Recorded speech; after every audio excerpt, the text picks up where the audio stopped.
right, welcome everybody back to another Boldcast reaction. I'm Carson. I'm Lindsay. And this is the finale of Fruits Basket Season 2. Let's check it out.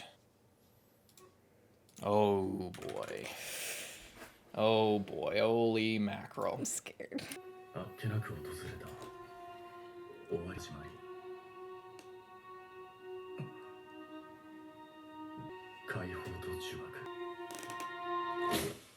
Hmm?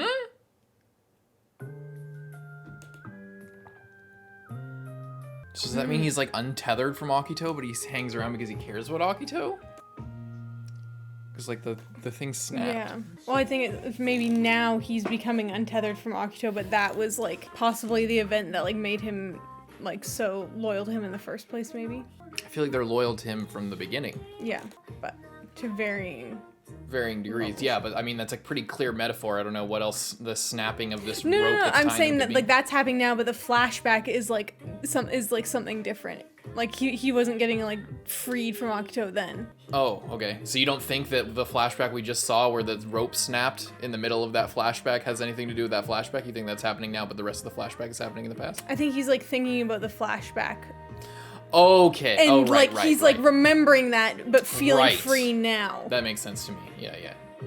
That's smart. Yeah. While he's watching the thing or while he's thinking about everything. Yeah. And after what happened with Yuki, it's just like all kind of what the fuck am I doing? I wonder why AKITO was crying at the start there.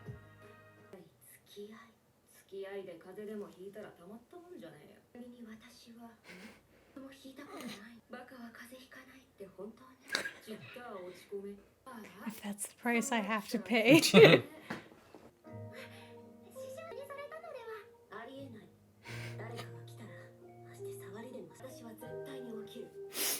Okay, then I guess you just laid down in your sleep.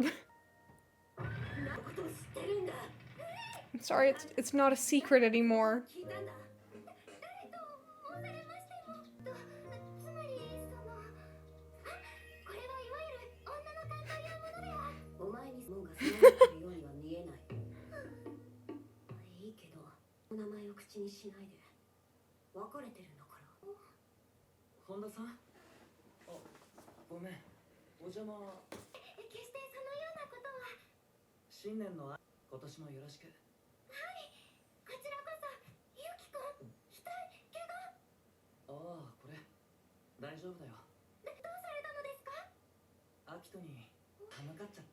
At least he's being honest about it.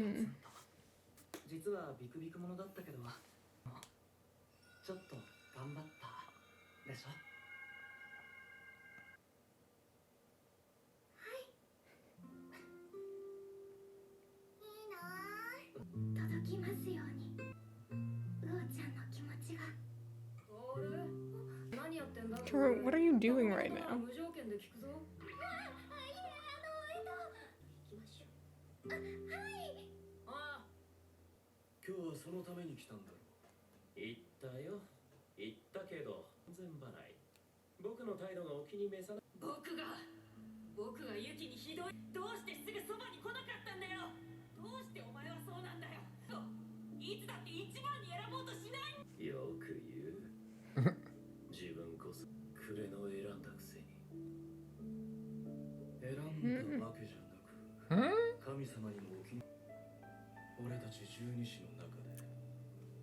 Because he was so close to AKITO, and then he felt like AKITO betrayed him.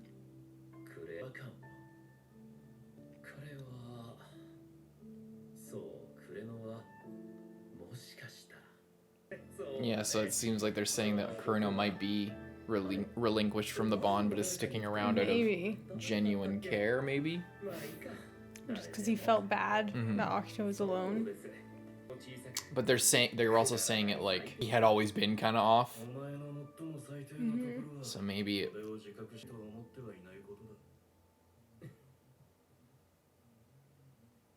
Alright.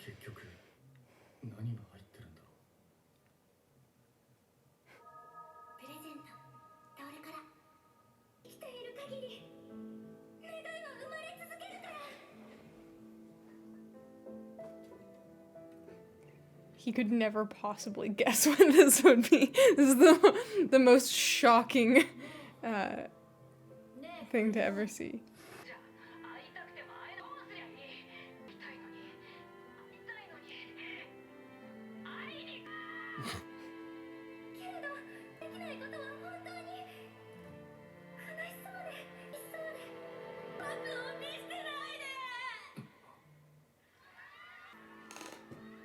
Hmm.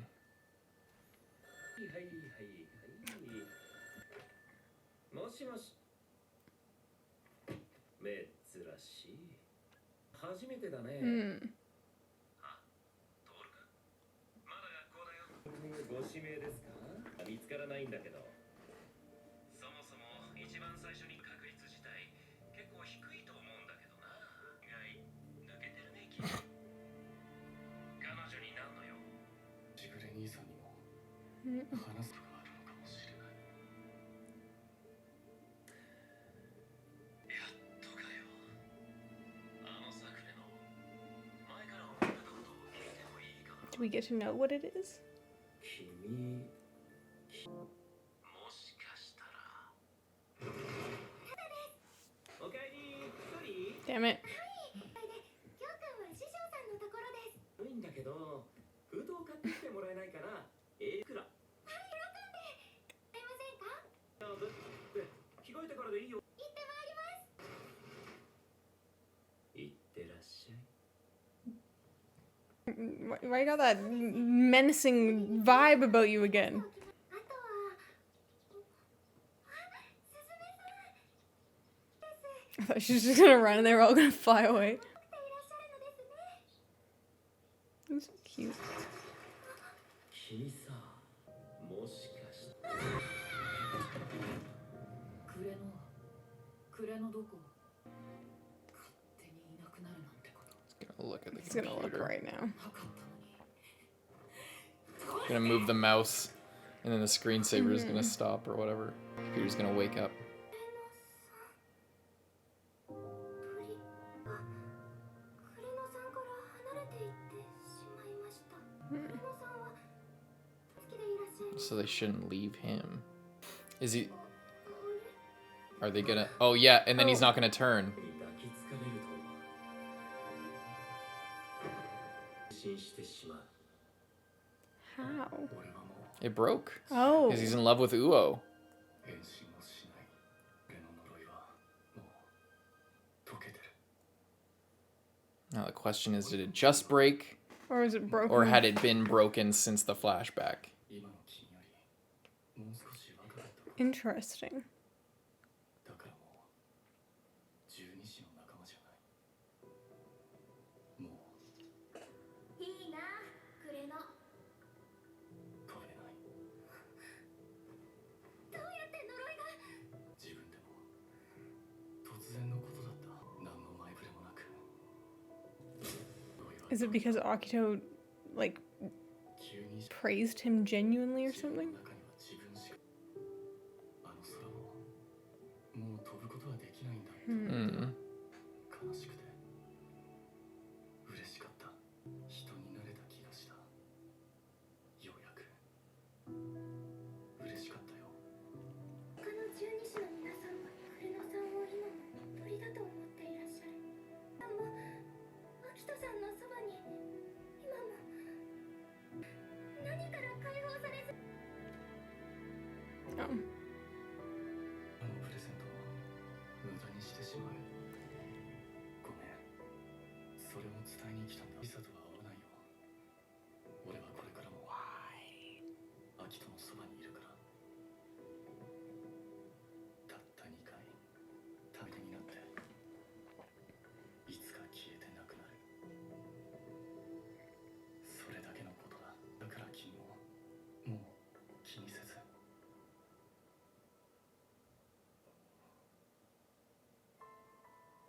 だったらもっと幸せそうに笑えよ。その無駄な時間に会えたんだけどな。私が思ってたよりずっとあんたに会いたかったから。会いに来いな。会いたい。会いたい。会いたいけど、たった2回。初めて人間になった自分好きだ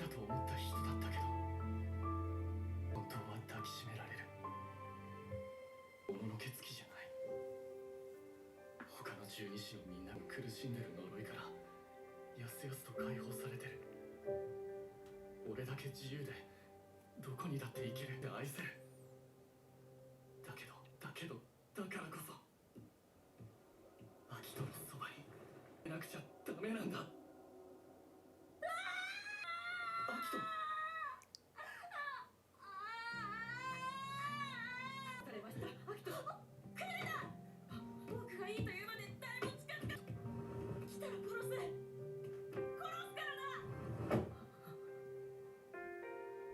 どうしてHmm. どうして解けたんだよ。どうして俺にもわからないよ。突然のことで何が起こったのか本当にわからない。何その目。 Oh, Oh. so it's happening to Yuki. アキト That's why he got so mad. Yeah, and that's why he was so protective of Yuki as well, and like possessive. どこにも行かないで。離れないで。そばにいて。そばにずっといて。僕を置いていかないで。僕を見捨てくれるな。お願い。話すなんてできなかった。アキトにとって俺たちの絆は全てなんだ。ユニシがいないと成り立たない。だから誓ったけど、あの日にそばにいるって。ずっといる。誓うよ。誓うから。それであの子がもう泣かずに済むなら他の十二支のみんなを騙して鳥に疲れたままのそれであの子が泣かずに済むなら思ったんだ。同情したの？もう呪いはないんだろ？突き放すべきだったんじゃない？お父さんのために。その時の今話すなんてできない。確かに呪いは解けたけど感じた絆ももうなくしてしまったけど抱いているだけなのかもしれないけど Whoa. Okay. 誓ったんだ。そばにいる。 I guess all the gay stuff was completely. あの子が俺を必要としなくなる。弱くて誰よりも脆くて臆病な悲しい女の子のために。 What? Wait, what?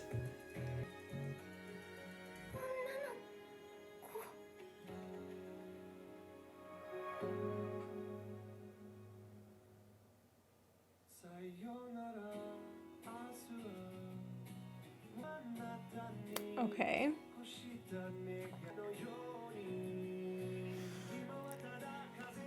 What? What the fuck? You're telling me Octo was a fucking girl this whole time? Did you know? Me? No. You're acting like it's I not that big did, no, of a I'm deal. just thinking because I'm like, does it like?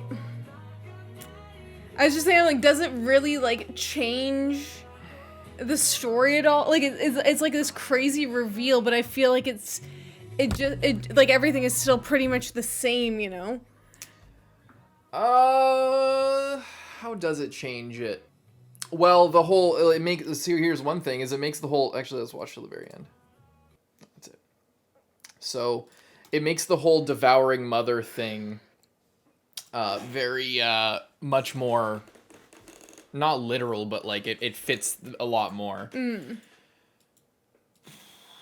I wonder why it broke, first of all. I don't know. I think it was because, like, if this was around the same time that Akito was like just genuinely praising and like being, if it's like the whole thing is like the animal is like their, it's like a safety it's like mechanism. A curse, or it's like a thing that's like bad about them, like, oh, you're like this stupid this or dumb that, or oh, you're just the right, you're like a slave to the animal curse. But Akito is like, wow, it's so amazing, like that part of you is so amazing And like, doesn't it feel so nice to be that? Whereas like to everyone else, it's like you are like imprisoned by that. But to Kureno, he's like, don't you feel so free because of that? And it's like this weird thing of like, let them go and then they come back to you. If you love them, let them go. Yeah. So when Akito shows love, they can leave, and when there's a genuine connection, they can leave.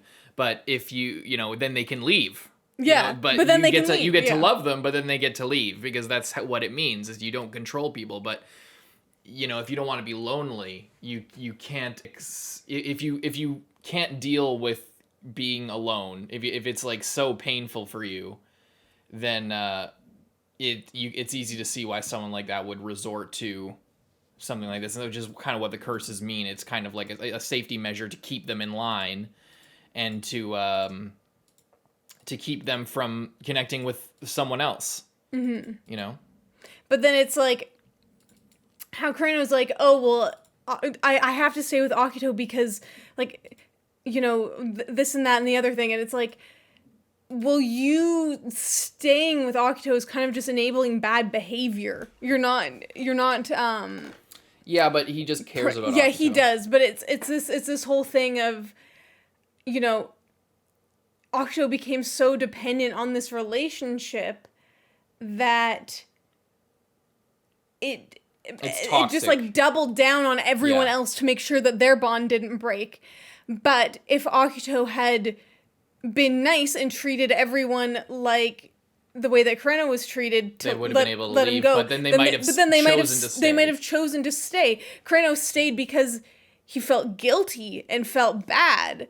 But if the situation had been different, then it would have just been normal. And like, I think that's kind of the whole point. It's like, if everyone has the chance to leave, but then they don't leave, that means a lot more.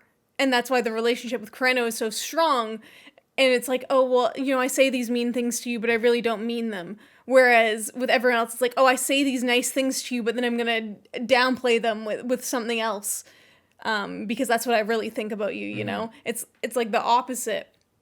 And Yuki, getting the,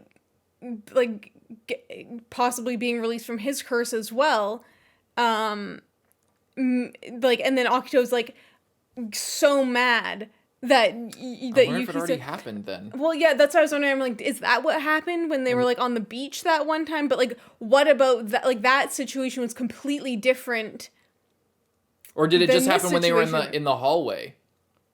Yeah, it might have happened on the beach. It might have happened just in the hallway when he was hearing about Machi talking about him. He had that moment where there was that shot where it was like, whoa, but it was just another dramatic shot. Yeah. That happens all the time. But it might have been that crazy moment on the beach, yeah. Because he seemed really detached and, really strange after that. Yeah. And then the next time he sees Akito's like, oh my God. Well, it's kind of exactly, what the situation we're both kind of describing is literally what Yuki is doing. It's like, he's able to leave if the curse is already broken for him. He's able to leave, but he's choosing to go there. But that's not good enough for Akito. It's not good enough because there's no control. There's no guarantee that, they'll always be around. Mm-hmm. One thing that Akito being a girl changes is the misogyny. It changes the perspective on all that because it's jealousy. It's like it makes more sense as jealousy if Akito is a girl, not just Akito as a figure, but Akito is another girl. Also, why the scratch instead of just a punch or a slap? Well, we talked a lot before of Akito always being jealous, and previously we were long hair. Oh yeah, we were like, bitch. oh, are you just mad because you're not a girl, or because you don't have the draw that these girls have over these guys that you're trying to keep in line? Is that the... Yeah, it works both ways, but you could see why it might work better if Akito was a girl. The one thing I so we've talked a bunch of times how there seems to have been a different, not a completely different vision for the start of the story, but a slight pivot once things started getting a little bit bigger. I think the whole Yuki and Akito being two sides of the same coin, Yuki being the pure white good prince, and then Akito being the evil, shitty edgy prince. I think that was probably like I think in that initial stage of drafting, Akito may or may not have been a girl, but I think that this is the kind of the more I think about it, this is the kind of change, if it is a change, or the kind of reveal that I think was planned. It smells to me like it wasn't from the very, very beginning, but not just in this season. Like it much earlier when on in the show. Akito started being developed a little bit more as a person and showed up definitely since probably right before the beach arc, or even a little bit more before that. I think like all of this was planned and led up to, but something tells me, again, with the way that we're kind of conceptualizing like the initial sort of archetypes and everything that was sort of seemed to all of the filling and all of the boundaries that were being set kind of with, again, we go back to Hatori's power and we go back to like the prominence of magical powers and the sort of simpler, smaller scale of the early story. In that initial draft, I do wonder. First of all, I wonder if Akito was originally just supposed to be a guy.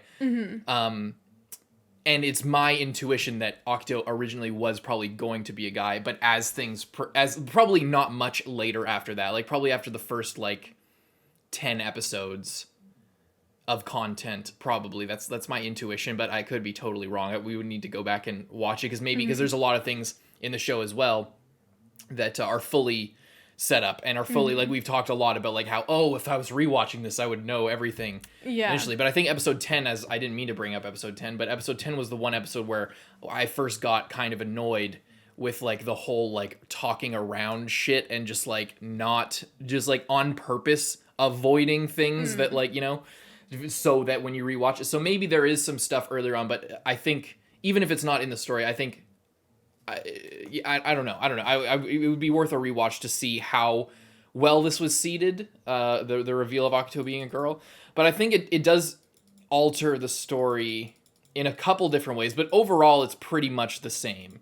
It just makes Akito and again, it's weird. One thing it does alter is it does kind of feed in a way to the whole like traditional that's feminine values like throughout the whole story. The fact that Akito turns out to be sort of, again, like the actual reverse of Tohru, this controlling, devouring mother, rather than this like mother nature nurturing,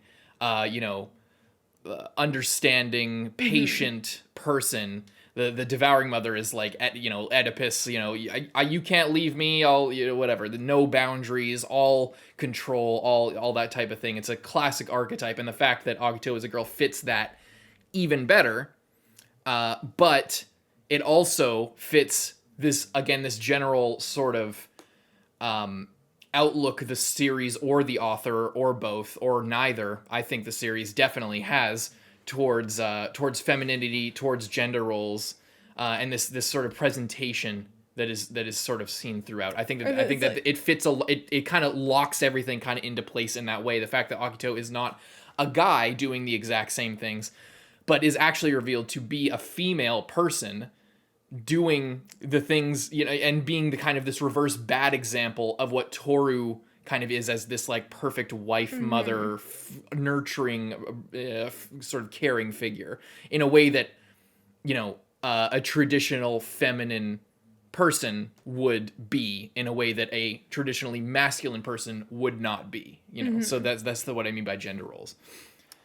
So, it feeds into it in some ways, and, we'll have to see where it goes to see if it'll do more for the story, or if it'll just kind of be there. If it just kind of recontextualizes things, then I'm interested in it. I don't have anything like, there's nothing as far as a change, like, so my mind with stuff like this always goes back to Haku from Naruto, where because it kind of feels like so there's two ways that this could go. Either it's like the reverse of Haku in Naruto, or it actually, it has its own sort of place, and it's not what I mean by the reverse of Haku in Naruto. So how we talk about sort of how the series, or my interpretation and analysis of the series, is that the series has a particular view not an agenda, but just sort of an implicit notion of the role, the feminine role in a relationship in a family structure, and how that is generally more traditional and conservative in scope, and fits more with like, your average traditional housewife, loving mother, patient, sort of leading the household type figure, and how that's a good thing. That's sort of the outlook of the show, is that kind of person is like an ideal. It's like this wish upon a star type thing. In Naruto, in the first arc of Naruto, if you haven't seen it, I'm sure many people have, but some people probably haven't. There is a character called Haku, and Haku is the sort of... So there's Zabuza. Zabuza is the first main like antagonist of the first arc of Naruto. And Zabuza has like a second-in-command captain that he has a particular relationship named Haku. Haku is presented as a female or a feminine character, and then is later kind of unceremoniously and pointlessly revealed to be a guy. And the sort of underlying thing with Naruto in general is this lack of respect for feminine power in a way. It's again, I don't think it's necessarily an agenda. It comes from the outlook of the author, and that kind of makes its way into the story, where Haku is like one of the first super powerful, gifted characters that we see, and is originally set up to be this like very pretty girl, and then for kind of no reason is made to be a guy. But the reason, as the story turns out, is it's just that Kishimoto, again, doesn't respect like, or maybe the editors or something, whether it was Kishimoto or the editors or the, whatever, something, there's this idea that like, if Haku was a girl, Haku People wouldn't be like as her as cool much, or yeah. as popular or as powerful. It wouldn't be seen as powerful. So despite in every, way in presentation and, characterization and the relationship to Zabuza as this kind of like Joel and Ellie type relationship from The Last of Us, like that's kind of the relationship they had. Haku is a boy, but their relationship, the way in which they are tender to each other, is the way that like a father and a daughter would more likely be, or an older brother and a younger sister, rather than an older brother and a younger brother, or a father and a son. That relationship and the bond, especially the way that Naruto portrays that, is sort of it has a particular sort of rhythm in these things, and these relationships are sort of rhyming, and they're presented, these kind of relationships are presented in a certain way. So the way their relationship is presented is way more consistent with the idea that Haku is just a girl, but was sort of had to be a guy for the sake of the way that the author was implicitly thinking.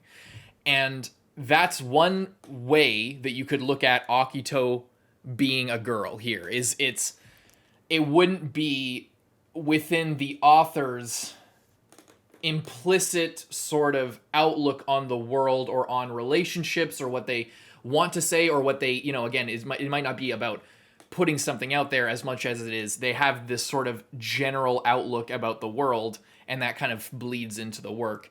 So Kureno and Akito's relationship wouldn't work if Akito wasn't changed to a girl. Again, changed, I'm saying not at this moment, but from the initial drafting process to now, somewhere in there, or before even, like, or slightly after the first draft, or in the beginning aspects of the story, with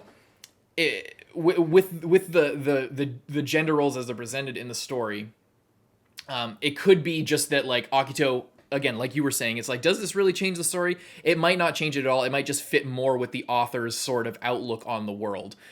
Or there will be more sort of, because it doesn't really change anything if Akito is a girl or a boy and is jealous of the girls having the guy's attention. If Akito is a gay man, it doesn't actually change anything about the story. It's kind of like with how we talked about all the stuff with Uo, Tohru, that whole ship, and that whole like seeding, how Uo is basically just a male character in their flashback, and sort of this like, their relationship is very much essentially male character. That's kind of reductive. I feel like if you want to hear what we thought about, you can go watch those episodes. It's more complicated than I'm saying now, and I've already been ranting for like 5 straight minutes. But all this to say, like, there's 2 ways this could go. This could either just be a change so that the author can fit this into the box, or into the conception that they have as a Japanese manga author with generally conservative views or traditional views I should say on gender roles in the early 2000s. And it just, it just kind of fits with that, or there's a real sort of outside of that, a sort of play in the story that is more kind of novel and less, I don't want to say political because that's too strong of a word, but like, I think you see what I'm saying. Anyway, sorry. Yeah. Sorry for going on so long. It's an interesting thing to bring up Haku, because I feel like in something like Naruto, there is like little to no nuance in terms of like gender, just as a topic in general. You know what I mean? Like it's I doubt that Haku's character was created in any way to be like, oh, I just want representation for men or like boys who are like softer. Which isn't something that I generally like anyway, personally. Like, oh, I want this representation. No, but I'm saying like I don't think that it was in that story. I don't think it was in the author's interest.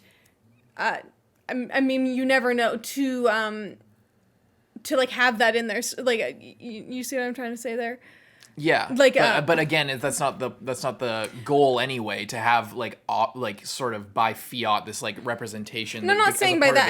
I'm saying agenda. I'm saying like not in any agenda. Just like that. Like that was the intention of the character, or the just like what the. I'm not saying like they weren't. Kishimoto wasn't experimenting with Haku. That wasn't the point. Yeah, it wasn't like oh, I like really want to write like what would it be like if I wrote a guy character who was like this or whatever, you know what I mean? As a what are you saying? I guess what I'm saying about what's interesting about in this show is like there is a little bit more like the author clearly thinks like you were saying, the author clearly thinks a certain way, but has also been like kind of more freely experimenting with things, or but also at the same time not. It's like it's this. I don't weird, have that perspective. I guess what I'm saying is like it's like this interesting concept of the author having these like more traditional things that are kind of coming through the story, but also having a side character that is a cross-dresser essentially. And some of the characters are like, no, that's bad, just like be yourself. But then some of them are like, I mean, that kind of is him, so like leave him alone, you know? And there's a little bit more, there's like Uo, who's, like kind of in a lesbian typecast that like she is like filling that character role, but then later on, now she's in love with this guy, which is fine. But it's like there is somewhat of the concept of like gender and sex and like sexual orientation is there's definitely thought into that. Whereas in Naruto, Kishimoto that's not wasn't a thinking theme about in Naruto. Yeah. That's what I was trying to say. It's like in this, it's been like brought up and kind of explored in multiple different ways, and a lot of times has been like shut down or like canceled out. But that doesn't mean that it wasn't considered in any way. Yeah, exactly. Which is interesting for AKITO, because it's he like for a long time did come across as this like, okay, this is either like just a gay man or like someone who's so possessively in this like devouring mother role that is like very, very much coming across that way. So now for there to be the reveal, I guess I'm curious of like, is it gonna play more into, is AKITO trying to like fill certain expectations of herself by like taking on this male persona, or is that how she really feels, or is that how she's what I think, or is that how she's kind of like she hates herself so much that she's like trying to like be something, you know what I mean? Here's what I think as far as that. So like I think that one sort of point in the corner of this was always like, again, maybe I'm just jaded from One Piece fans, like thinking that when we say something's not planned from the beginning, we mean that it's badly written. That's not what we're saying. We're just kind of analyzing the writing process, and it's because it's a very interesting thing to think about when you're writing your own story. Like, because if you've ever tried to write your own story, it's like, oh, why didn't I think of this earlier? I could have put it in, and if you're doing chapter by chapter releases like a manga, you can run into these things where in a lot of manga and a lot of anime series as well, it's like, oh, I didn't think of foreshadowing this properly at the beginning or earlier on. I'm not even saying this as an example of the show. What the fuck was I just saying? A point in favor of this was always 100% Akito is always a girl, is like with the whole being jealous of women type thing. I think it makes sense with the whole emotional distress sort of manifesting. It could be like, I think the interpretation is it's manifesting in like a physical way. So Akito is like really sickly, doesn't have big boobs, kind of skin thin as a board, isn't like a again, like thinking of like a traditionally conventionally attractive, like feminine ideal figure. It's like not incredible. I guess Japan has different standards as well. So anyway, it's like Rin, for example, big boobs, long, beautiful hair. Tohru, long hair. Girly aesthetic. Very girly. But Akito is like sickly, pale, thin, sort of scraggly a little bit. Like the hair, like looks like boy's hair, because I don't think that she could grow it out that long. So like I think it kind of does fit with that, and that's the kind of thing that I could see the author like incorporating into the characterization. The fact that Akito looks like a boy most of the time because doesn't wear makeup, doesn't clear. I mean, I assume not. We saw that shot at the end, this like thing of Akito with all dolled up there. But yeah, I don't know. I guess just that's kind of an idea I'm having, and kind of connecting these ideas and sort of filling in the gaps in a way. And I don't think it's just headcanon, like that's kind of what I'm saying. It feels like it's not headcanon. Again, it's all intuition.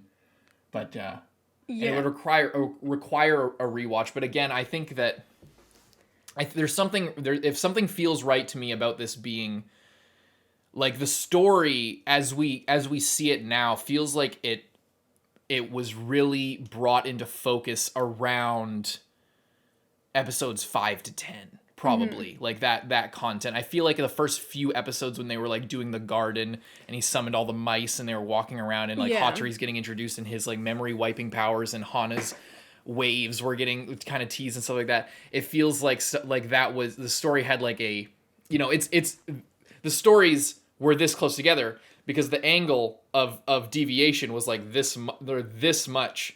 So like it's probably not that far at this point. But that these small deviations in perception that the author has for the future of the story or for a few details of the characters multiply over time, and one of those small differences in that like 1 or 2 degree differential in planning could have been Akito's gender. I think it's very interesting. Is why I'm talking about it like this, because from a writing perspective, crafting a reveal like this is very impressive. Because again, it does feel like it was very well set up, and it feels like it does make sense with the overall story. The difference is whether or not I think honestly a thing that we might be thinking about is because we think about homosexuality a lot more in this case than I think a lot of people might have considered it. Maybe not. Show? Yeah, I think that we just are thinking about like gender as an option, like sexual attractiveness, but like homosexuality as an option. I think that like the author probably, I mean, we've kind of intuited that might not be the case for the author in the same way that it is for us 20 years after the story came out. With that being said, I think that it only is, that's why it's hard to even call all of the gender stuff necessarily a criticism, because it's also an older series, but it's just like, we're thinking of that as an option, whereas the author and in the story, like if it wasn't even considered or not even considered, I don't know how to say this properly. I don't know. I feel like I've said what I needed to say about all that. It's very interesting, and it does feel intentional. It does feel really oh yeah, this is what I was saying. It's like the idea that Akito being a girl doesn't fit with the story comes from an assumption that homosexuality would be equally as possible or more possible than Akito being a girl. Like underneath. him just being a guy that liked other guys is just as viable and just as normal of a But in this Yeah. series, it's not quite the case. That's why it's kind of confusing, and it's like, oh, why is Akito acting? It's like something's weird. You know, it's like what we were saying of the archetype that Akito has been filling this whole time doesn't, like, it fits slightly better if Akito is a girl, but it fit just as well for the most part from our previously perspective. from our perspective. But from the author's perspective, with everything we can read from them, right? Yeah. Yeah. And not saying that anything like the author like hates gay people or No, anything like that. no. But we also know that it is a thing, especially longer ago. Like you could in Japan. Yeah. Like you couldn't not have really a do that. gay character As a serious character. as be it anything more than like a joke. Like we Yeah. had in Run with the Wind, where it's like very clearly this like gay love story of like these two men who love running and love each other over time. It's like that, But it's so under the surface. and like when I think it's like in the original publication, she originally intended it to be that way, and then they made her change it, and then in the anime, it was like quite obvious, but like left open to interpretation at the same time. Like it, so I think that there's a lot of things to be considered of that, and not just in Japan as well, because like 20 years ago. In everywhere else, I would say it's similar ideas, Yeah. So, not saying that like the author is hateful or anything, just that Not even a little bit. Am I saying because that it's more of the author is clearly like thinking about these things, but making like kind of final decisions about characters based off of potentially what could be acceptable. Like within society for these characters, like someone like Uo, where it's like That's why Uo with Kureno feels like when it happened, it felt really off-putting because Uo comes off really gay and clearly gay, but not just clearly gay. It's like she doesn't come off as like the whiny teenage girl who's like really trying to get this older guy to like her. Like all bashful and like, she doesn't come off like that type of a person in her flashback in every interaction we've seen. And I get seeing her in a different situation with somebody that she's attracted to, but the fact she like fell head over heels in love with some random saw fucking him just guy. the first time. And now we see why that had to be the case is because Kureno is such a huge point in this whole story. It was like I said last episode where, Kureno and Uo's attraction turns out to be like a huge sort of point, especially in the reveal. Like obviously Kureno had been released from the curse a long time ago, but like as far as developing the story and like us learning the information and getting all this stuff, it actually ended up being a really important thing, but I don't think it was introduced in the right way or as strongly as it could have. Because it didn't feel consistent with Uo's character, but the reason it didn't was because it had to be done at that time. It feels like the kind of thing that like, I need to put this in here somehow. This character needs to have this kind of conflict and this kind of like, and by that time, like if Akito was ever a guy in the conception of the author, by that time Akito was definitely a girl. And then it's like between these two, then it's like you need to create that between, conflict. this like terrible relationship that he's been in essentially for the past however long, and then this new girl that he met that like makes everything kind of seem better. So it's like it's one of those things where it feels kind of out of place because it literally it just needed to happen. It just the other needed to do that then and or it could earlier. have been with a different character. It just feels like that's the only person. It wouldn't have made sense with like who like go down the list. Who would it have made sense with? Well, yeah, Motoko or Makoto, if whatever her name is, the Yuki's fangirl wouldn't have made sense. She's so in love with Yuki. Unless Kureno like looked like Yuki or something, but like couldn't have made sense with her. Couldn't have made sense with Tohru. Obviously, couldn't have made sense with Hana. It kind of had to. I'm saying like Uo. You could have made like a new. You could have made a new side character, for him to be with, but it just seemed like, oh, here's like these two characters that I can put together, and I still like. It's this thing where it's like I still am like not really rooting for them at all. I want Kureno to, find his own happiness outside of Akito's happiness, but it just kind of sucks that, like, this is the situation that is going to allow that to happen. Yeah. I guess. Well, it's just kind of weird. And I also have this thing where I feel like it doesn't really do anything for Uo's character either. Like, I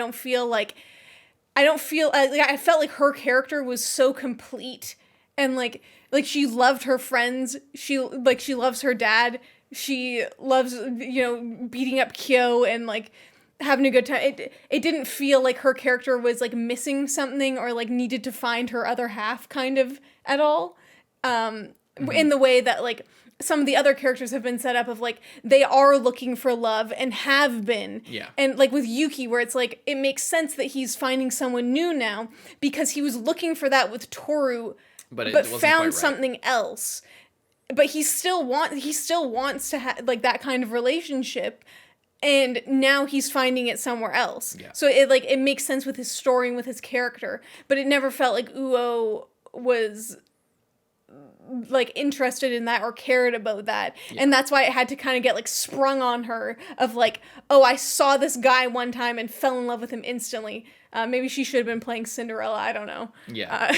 And then the whole thing and the way the author was, or the way the author via Uo was like, this makes sense because Kureno is a lot like Tohru.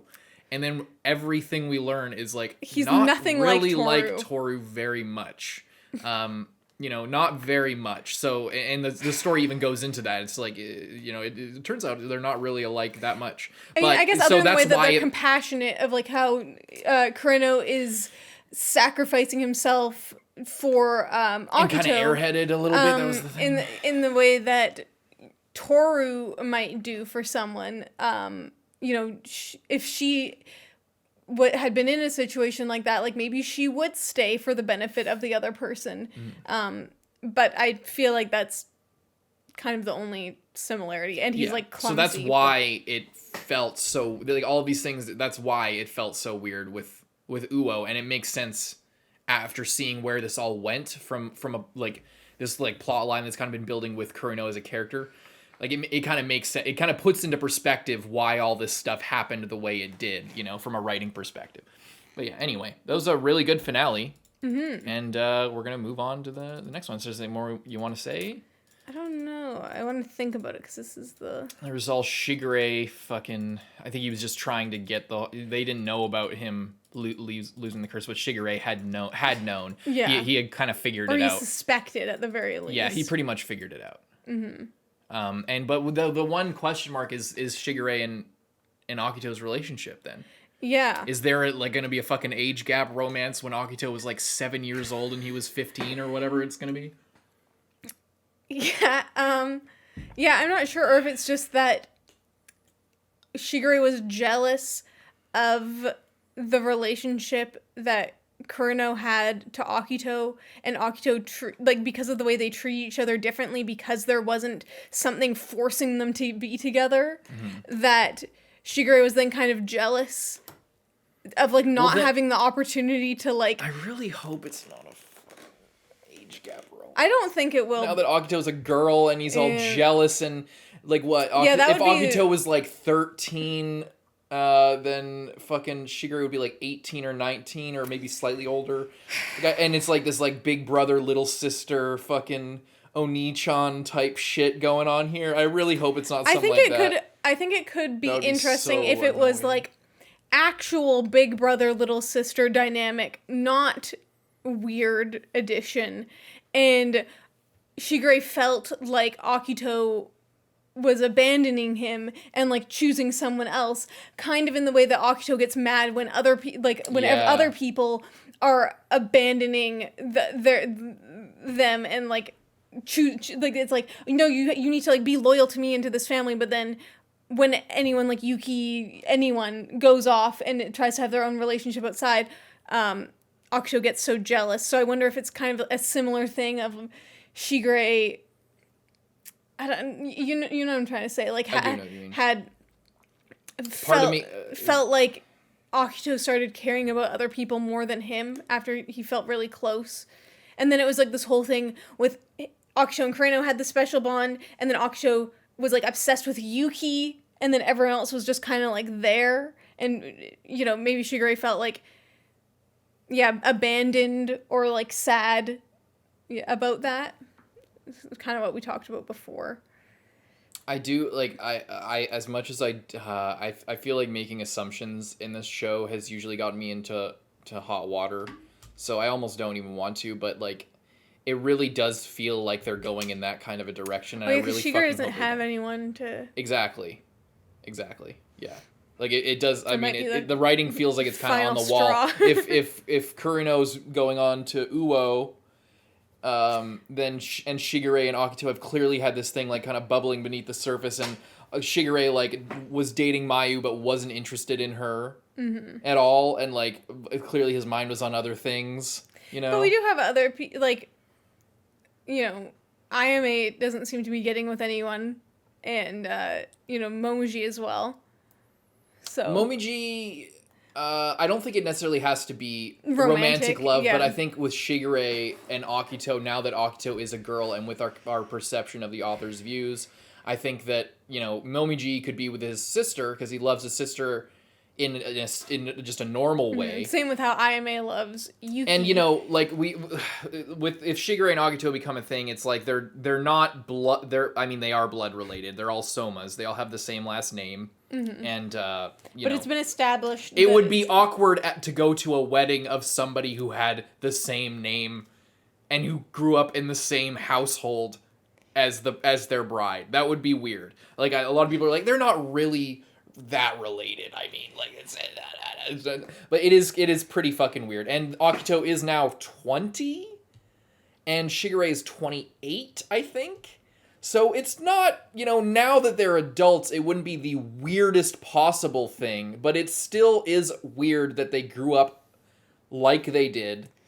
Shigure grew up as like an older brother figure, protective, and they've had this kind of rocky relationship, and then they're maybe gonna like hook up together at the end. I mean that more like wholesomely, but probably literally as well, judging by the content of this episode.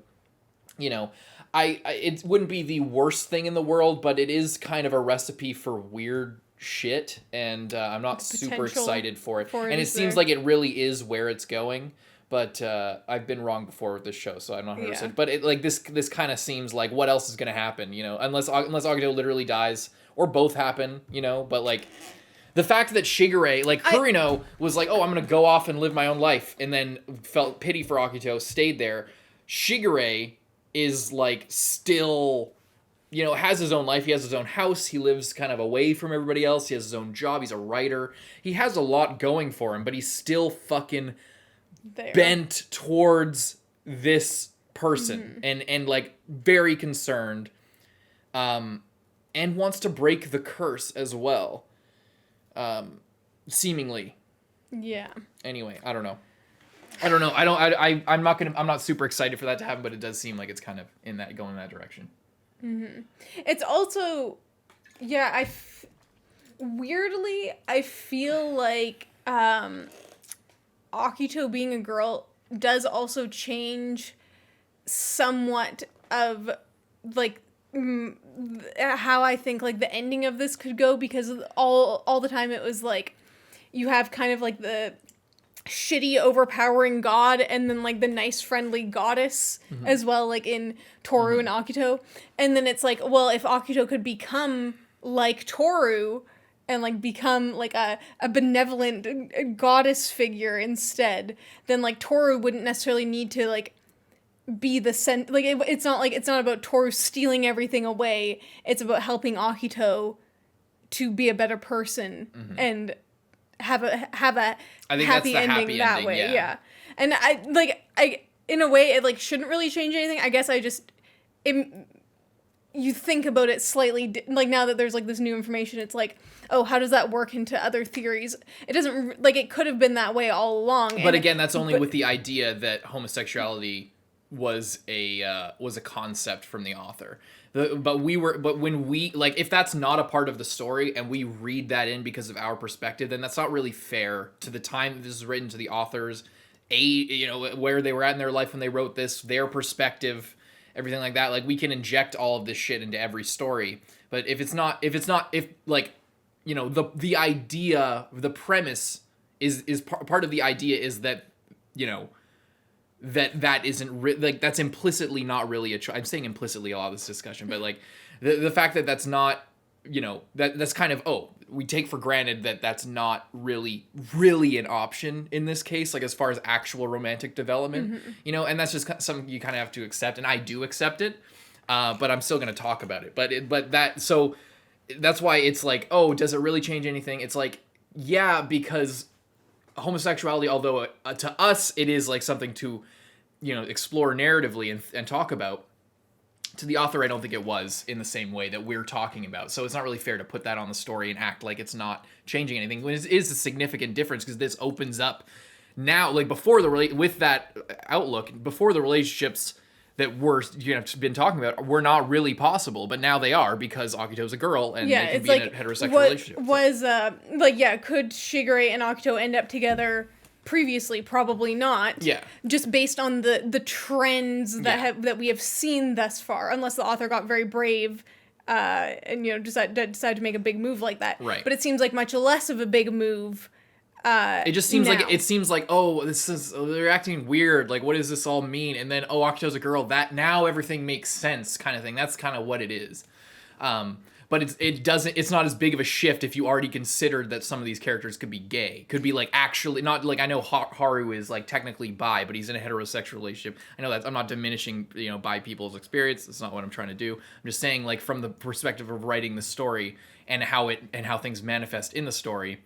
You know, the romance is predicated on heterosexuality. And I think also if someone just like did not have that as an option in their mind the whole time, then maybe be like, whoa, this is like so crazy, because now like Akito could be with this person, or like, I never considered it in that way.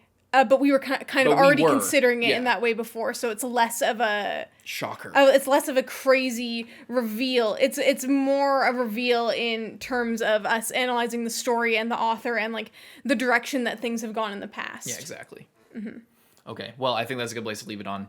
Hopefully we gave you guys something to think about, because, you know, I don't know, maybe we thought about this in a different way. Maybe we didn't, and it was still enjoyable. Hopefully it was. Leave a like and subscribe. We'll see you guys in season 3. Shorter season. It's not as long. It's only like 13 episodes or 12 episodes or something. Oh, but I know that everyone loves it, and it's like one of the top like rated seasons. I've heard similar things. I'm really excited. Leave a like and subscribe. We'll see you guys next time. I'm Carson. I'm Lindsay. Bye-bye.